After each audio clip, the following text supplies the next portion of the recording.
പ്രേക്ഷകരെ, നമ്മളുടെ ക്യാമ്പ് സൈറ്റാണ് കേട്ടോ. ഇന്ന് ശനിയാഴ്ച ഏകദേശം 10 മണിയോടടുത്ത സമയം. എല്ലാവരും അന്താരാഷ്ട്ര മഹാസമ്മേളനം നടക്കുന്ന കുണിയയുടെ മെയിൻ വേദിയിലേക്ക് നടന്നു പോകുന്ന ഒരു കാഴ്ചയാണ് നമ്മളിപ്പോൾ കണ്ടുകൊണ്ടിരിക്കുന്നത്. ഏകദേശം നാളെ ഉച്ചയോടുകൂടി ഈ ക്യാമ്പ് സൈറ്റ് അവസാനം കുറിക്കുമ്പോൾ നാളത്തെ സായാഹ്ന സമയം അസ്തമാന സൂര്യൻ അസ്തമിക്കുന്നതോടുകൂടി നമ്മുടെ ഈ വമ്പിച്ച 100ാം വാർഷികത്തിൻ്റെ പ്രഥമ പരിപാടി തുടക്കം കുറിക്കുമ്പോൾ നാളത്തെ ഈ സദസ്സിലേക്ക് എല്ലാവരെയും ഹൃദ്യമായി സ്വാഗതം ചെയ്യുകയാണ്. ജനസാഗരം ഈ സമ്മേളനം, സമസ്തയുടെ മക്കൾ, സമസ്തയുടെ ചുണക്കുട്ടികൾ ഈ സമ്മേളനത്തിന് വേണ്ടി വിജയം കൈവരിക്കുമ്പോൾ വമ്പിച്ച വേൾഡ് റെക്കോർഡ് തന്നെ നിസ്സംശയം നിസ്തർക്കം നമുക്ക് പറയാൻ ഉതകുന്ന ഒരു മഹനീയ വേദിയാണ് കാസർഗോഡ് കുണിയ 100ാം വാർഷിക സമസ്ത 100ാം വാർഷിക മഹാസമ്മേളന വേദിട്ടോ. എന്താണെന്നുണ്ടെങ്കിലും നമുക്ക് പറഞ്ഞറിയിക്കാൻ കഴിയൂല. ഈ വമ്പിച്ച ഈ സദസ്സ് നിങ്ങൾ കാണുക തന്നെ വേണം കേട്ടോ. എന്താണെന്നുണ്ടെങ്കിലും നാളത്തെ ഈ മഹനീയ സംഗമത്തിൽ എല്ലാവരെയും ഞങ്ങൾ സ്വാഗതം ചെയ്യുകയാണ് സ്നേഹത്തോടു കൂടി. ഒരുപാട് ആളുകൾക്ക് ആഗ്രഹിച്ച് വരാൻ കഴിയാതെ നിസ്സഹായരായി പ്രതീക്ഷ അസ്തമിച്ച് നിൽക്കുന്ന എല്ലാവർക്കും ഇത് ഞാൻ ഡെഡിക്കേറ്റ് ചെയ്യുകയാണ്.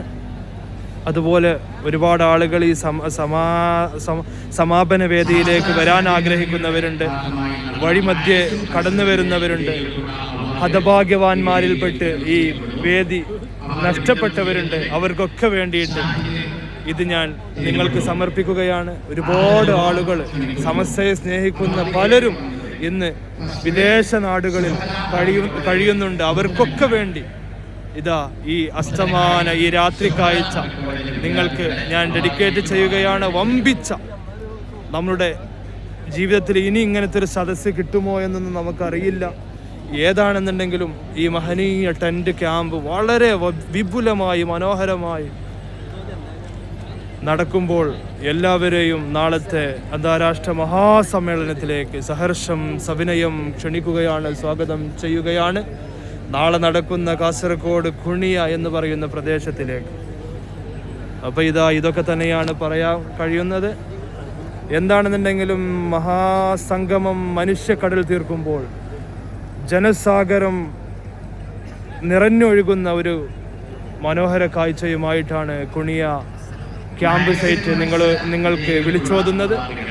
അപ്പോൾ ഒരുപാട് ആളുകൾ ഇവിടെ പുറകിൽ ഈ ക്യാമ്പ് സൈറ്റ് വിശാലമായി കൊണ്ട് പുറകുവശത്ത് നിന്ന് വീക്ഷിക്കുന്ന ഒരുപാട് നന്മ മനസ്സുകളുണ്ട് കേട്ടോ. സമസ്തയുടെ ചുണക്കുട്ടികൾ, സമസ്തയെ നെഞ്ചേറ്റിയ ഒരുപാട് ആളുകൾ ഇത് അങ്ങകലെ നിന്ന് വീക്ഷിക്കുന്ന കാഴ്ചയാണ് നമ്മളിപ്പോൾ സമസ്ത ക്യാമ്പ് സൈറ്റിൻ്റെ മുൻവശത്ത് നിന്ന് മുകളിൽ നിന്ന് കാണുന്നത്. അപ്പോൾ ഇതൊക്കെ തന്നെയാണ് പറയാനുള്ളത്. സമസ്തക്കെതിരെ തിരിയുന്നവർക്കും ഇതൊരു പാഠമാണെന്ന് ഞാൻ ഓർമ്മപ്പെടുത്തുകയാണ്. ആരൊക്കെ സമസ്തക്കെതിരെ തിരിഞ്ഞാലും അത് വെറുതെയാണ് എന്ന് ഞാൻ ഓർമ്മപ്പെടുത്തുകയാണ്. സമസ്തയുടെ മക്കൾ, സമസ്തയുടെ പടയണികൾ, സമസ്തയുടെ ചുണക്കുട്ടികൾ അതിനെതിരെ പ്രതികരിക്കും. അത് നിങ്ങൾക്ക് ജീവിതത്തിൽ ബുദ്ധിമുട്ട് ഉണ്ടാക്കും എന്നും ഞാൻ ഓർമ്മപ്പെടുത്തുകയാണ്. ആരൊക്കെ സമസ്തക്കെതിരെ തിരിഞ്ഞാലും അവൻക്കെതിരെ സമസ്തയുടെ പടയണി ഈ ആളുകൾ നിങ്ങൾക്കെതിരെ തിരിയുമെന്ന് ഇതിൽ ഞാൻ നിങ്ങൾക്ക് ഓരോരുത്തർക്കും താക്കീത് നൽകുകയാണ്. അപ്പോൾ സമസ്തയുടെ സമ്മേളനം വീക്ഷിക്കുന്ന സമസ്തയുടെ മുത്തുമണികളാണ് ഇപ്പോൾ ഇവിടുന്ന് ഞാൻ പരിചയപ്പെടുത്തുന്നത്. നമ്മളുടെ തൊലബയുടെ മണിമുത്തുകൾ ക്ഷീണിച്ച് അവശയായി ഈ സമസ്തക്ക് വേണ്ടി കഠിനാധ്വാനം ചെയ്യുന്ന മക്കളാണ് നമ്മളിപ്പോൾ ഇതിൽ നിന്ന് കാണുന്നത്. അതുപോലെ ഒരുപാട് 1000-ൽ പരം നമ്മളുടെ വികായയുടെ വളണ്ടിയർമാർ ഇവിടെ സജീവമായി ചുട്ടുപൊള്ളുന്ന നട്ടുച്ച നേരത്തും ഈ സമസ്തയുടെ വിജയത്തിന് വേണ്ടി, ആലിമീങ്ങൾക്ക് വേണ്ടി പ്രവർത്തിക്കുന്ന നമ്മളുടെ വികായ വളണ്ടിയർമാരെയും നമുക്ക് മറക്കാൻ കഴിയില്ല. അപ്പോൾ എല്ലാവരോടും സ്നേഹം മാത്രം. നല്ല നല്ല സമസ്തയുടെ കാഴ്ചകളുമായിട്ട് ഇനിയും നമ്മൾ ഈ ചാനലിൽ വരുന്നതാണ്. എല്ലാവരോടും സ്നേഹം മാത്രം. അസ്സലാമു അലൈക്കും വറഹ്മത്തുള്ളാഹി വബറകാതുഹു.